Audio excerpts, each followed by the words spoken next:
Hello and welcome to The Pulse. There's really only one way of describing what happened in the early hours of Monday as ballot counting in the previous day's district council election revealed that an electoral tsunami had occurred, resulting in a landslide win for pro-democracy candidates. Never before had so many people voted as over 71% of the electorate, that's 2.94 million people, turned out for the poll. Pro-democracy candidates took control of 17 out of 18 districts, with close to 400 seats out of the 452 on offer. This left the pro-Beijing camp, which had previously controlled every single district council, with just 58 seats. And then on Wednesday, against the backdrop of the trade war between China and the United States, civil unrest in Hong Kong, and those election results, United States President Donald Trump signed the Hong Kong Human Rights and Democracy Act and another law banning the sale of weaponry to Hong Kong. Well, with me to talk about what that might mean and the changing political landscape is Jean Pierre Cabestan, Professor at the Department of Government and International Studies at Hong Kong's Baptist University. As it so happens, you're hot foot from America, so let me ask you first of all about these two pieces of legislation which President Trump has just signed. Are they going to make any substantive difference? I think both legislations send a very strong message to Beijing in terms of, Hong Kong autonomy and the interest of the US of preserving that autonomy, high degree of autonomy and freedoms for Hong Kong. Now, the act regarding the interruption or suspension of arms sales and weaponry sales, ammunition sales to Hong Kong is very symbolic because it doesn't involve a lot of supplies. But I think it sends also a signal to the Hong Kong police. I mean, the idea is to indicate that the Hong Kong police has not behaved properly in the last 5 or 6 months. There's been instances and cases of abuse of power, of brutality, and I think that's the message the Trump administration and the Congress are trying to send to China and to Hong Kong authorities.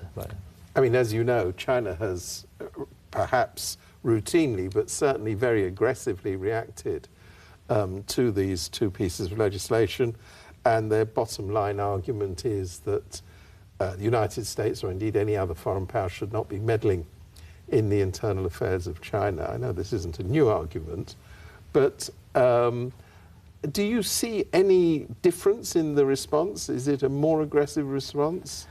I think it's a very strong response. The American ambassador to Beijing was summoned by the foreign ministry. I mean, I think the Chinese authorities have been very vocal and their criticism has been very strong. But at the same time, what are they going to do? I mean, they're busy with other matters, and the major issue at stake between China and the US is the trade war, is the trade negotiation, which is ongoing, and both sides have an interest in reaching a deal in the not too distant future. So I don't think that these two pieces of legislation is going to stay very long on the way and sort of interfere in the negotiations and more broadly in the relationship between both countries. Is that right? I mean, or is this part of this rather cynical business of negotiations that somehow Hong Kong has got dragged into the trade war and those negotiations? Yes, you can say that, but at the same time, I think the negotiation is about really trade and financial, economic interest, and I think the teams which are involved in that negotiation, they very much focus on the trade issues. So I don't think they're going to be very much distracted at the negotiating level by these two pieces of legislation. Of course, it creates a more complicated, if need be, environment and atmosphere between the two countries. But, well, as you know, the relationship between China and the US has always been complicated. It's getting more difficult as rivalry between the two big powers is intensifying. So I'm not surprised. Now, is it an interference?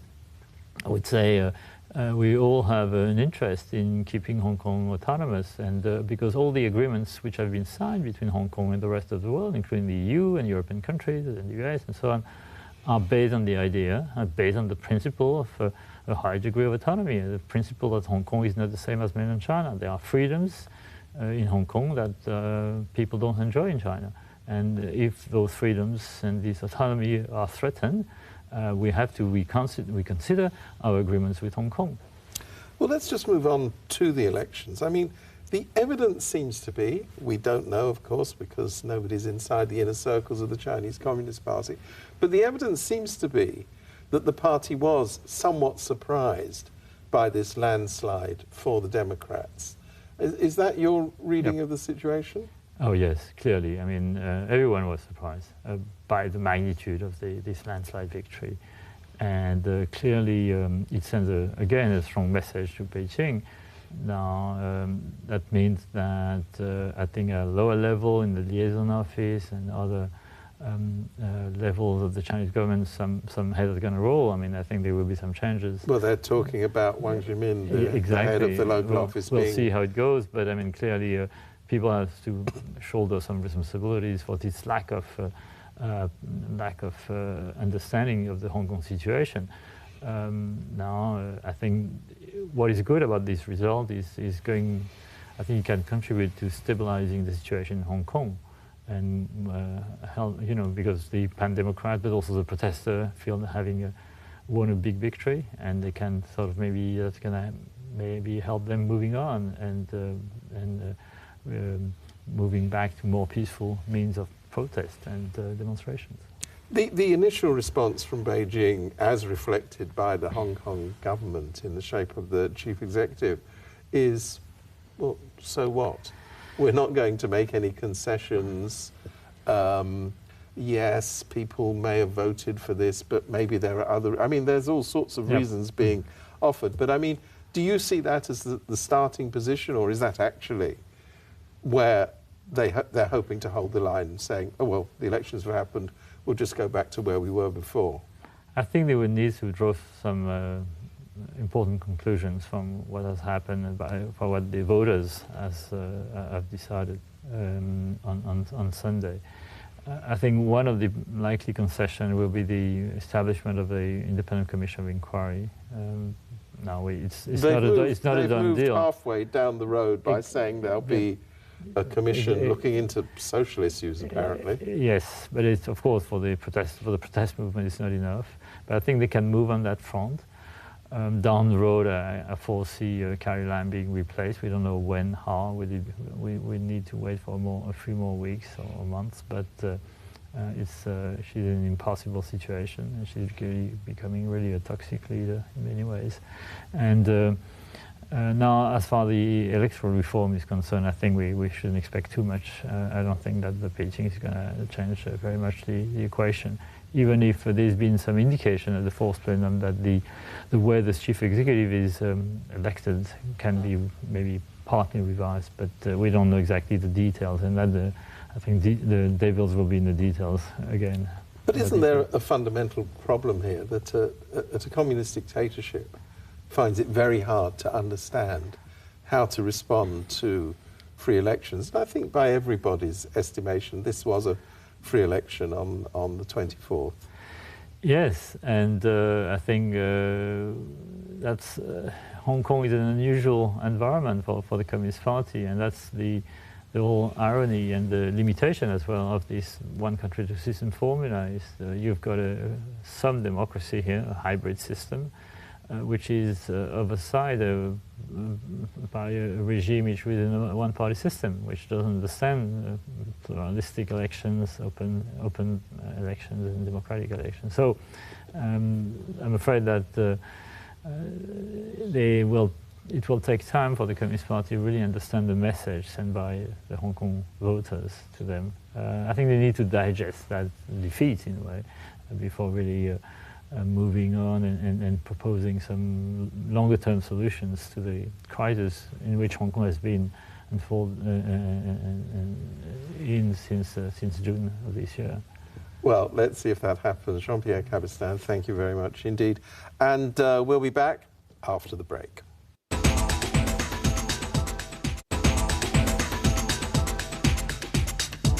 Welcome back. Chief Executive Carrie Lam's initial public response to the election results on Tuesday was that she would seriously reflect on the views expressed and improve the administration's governance. Later, though, when asked whether her policies were a reason for the losses of the pro-Beijing camp, she said it wasn't up to the government to interpret the results. Despite overwhelming demands, both locally and internationally, to set up an independent inquiry to look at the causes of civil unrest and police response, Lam said she will instead set up an independent review committee. However, so far, no details are forthcoming.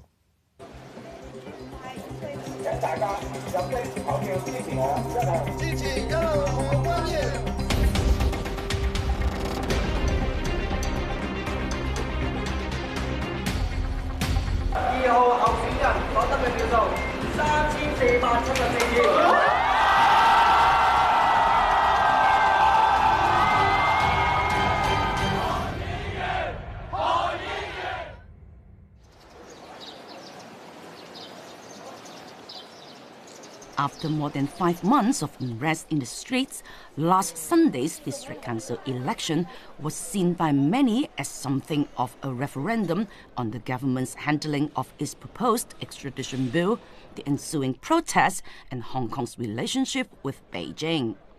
There was a record turnout. Some Hong Kongers even flew back from other countries to cast their vote. The election also attracted international attention. A delegation of 19 individuals from 10 different countries, many of them sitting politicians themselves, came to Hong Kong as independent observers. Among them was David Elton, a member of Britain's House of Lords. He's one of the patrons of Hong Kong Watch, a UK-based charity that monitors the situation in Hong Kong. It was an exhilarating experience. It was wonderful to see the professionalism, the efficiency, the competence, and the enthusiasm. With record turnouts of numbers of people, they have sent a very clear message that they don't want less democracy, they want more. If I was sitting with Carrie Lam now, first of all, I'd like an answer to the letter I sent her a couple of weeks ago about the role that I think she needs to be playing about the police engagement at university campuses, but also with protesters and campaigners. It's unprecedented in Hong Kong, and after all, when I first came here 40 years ago, the police service of Hong Kong was admired throughout the region as being one of the finest police services, not just in the region, but in the world. And to see the radical reduction in the loss of respect and trust in the police force is one of the greatest casualties for me of the paralysis that we've witnessed over these last 5 months. So that has got to change. There has to be policing by consent, and that is a job for the for both the district councillors now as elected representatives to raise with the LegCo and for them to raise with the chief executive. My advice to Carrie Lam would be seize this opportunity. Don't squander this opportunity.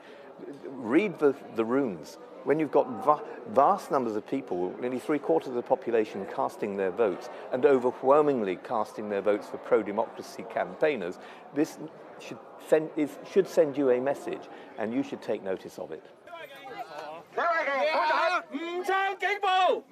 Even the DAB's chair, Starry Lee, faced a challenging battle against the League of Social Democrats, Leung Kwok Hong, despite having represented the To Kwa Wan North constituency for some 2 decades.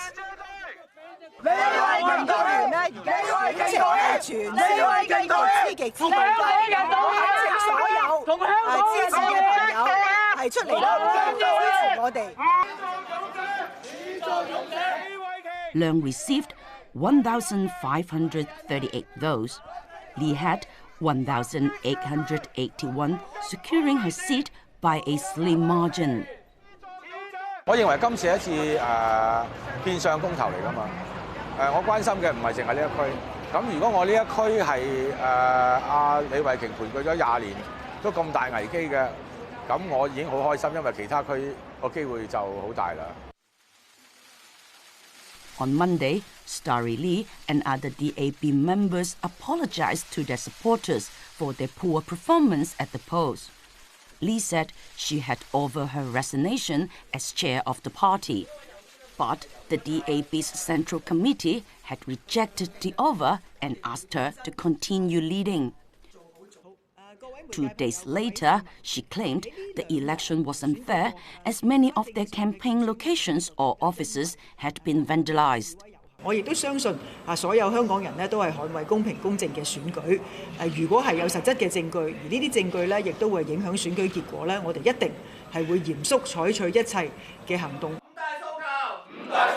咁今次我諗就係話整體嗰個即係政治氣氛係令到喺呢半年裏邊所有嘅香港人都其實係籠罩嘅一個濃厚嘅政治氣氛裏邊。咁佢冇可能唔諗住用呢一個區議會選舉嚟到去做一個政治嘅表態嘅。咁選舉委員會就即刻即係面對嘅問題就係102個人已經不能夠再做選舉委員啦。咁就話如果短期內佢真係諗住撤換林鄭嘅話咧，要重選嘅話咧，對成個選舉委員會個操控嘅能力咧，都係大大咁減退嘅。One of the highlights of the district council election was the high percentage of first-time candidates, mostly young and mostly pro-Democrats, in all 18 districts. In Yuen Long, for example, pro-democracy candidates stood for seats in all 39 constituencies to ensure that pro-establishment candidates did not run uncontested.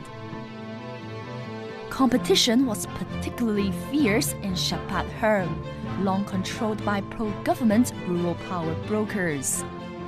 2 young pro-Democrats, Sito Pok Man in Chapat Heung West and Willis Fong in Chapat Heung Central, challenged Leung Fuk Yun and his son Jason Leung.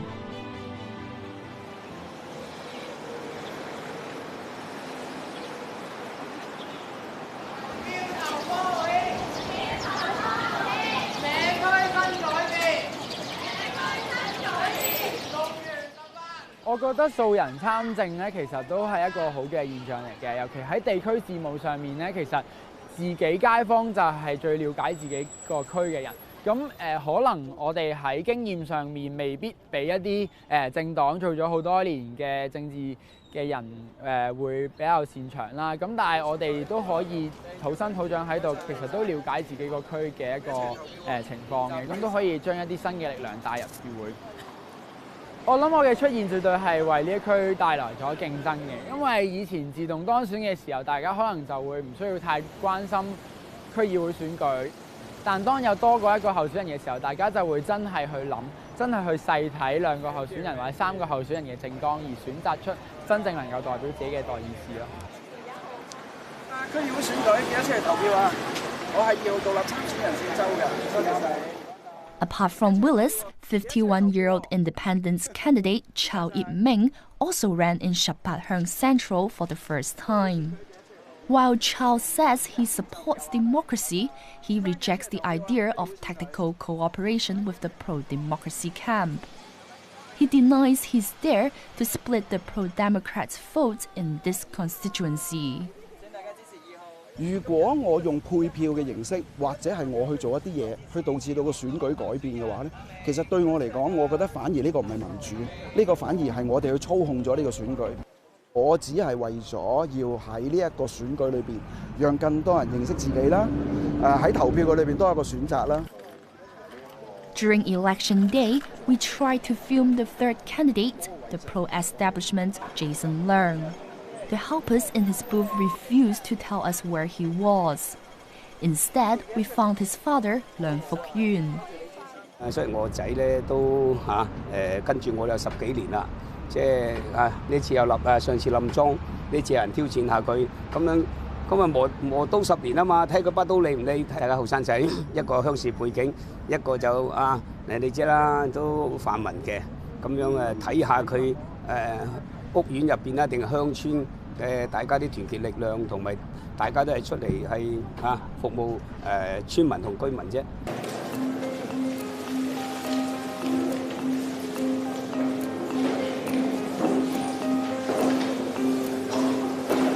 1號候選人方浩軒所得票數為2523。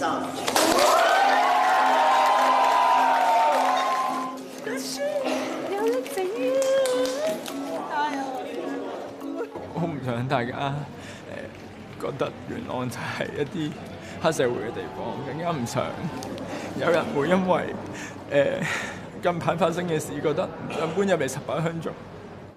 我哋一班素人，可能有啲人做區嘅經驗唔多，咁但係我哋會用呢4年去證明俾大家睇，我哋都會有紮實嘅地區工作，我哋都會專業咁樣去議政。我諗可能5、6成或者更加多嘅選民出嚟投票咧，其實係用緊一個政治表態嘅心態。咁於是乎咧就話過往其實即係究竟嗰啲人喺個地區度做過啲乜嘢嘢，相對上係唔重要嘅。現在當17區都有大多數，好多本來過往20年做嘢嘅方法咧，都可能會改變。咁就然後形成一個由下而上嘅壓力。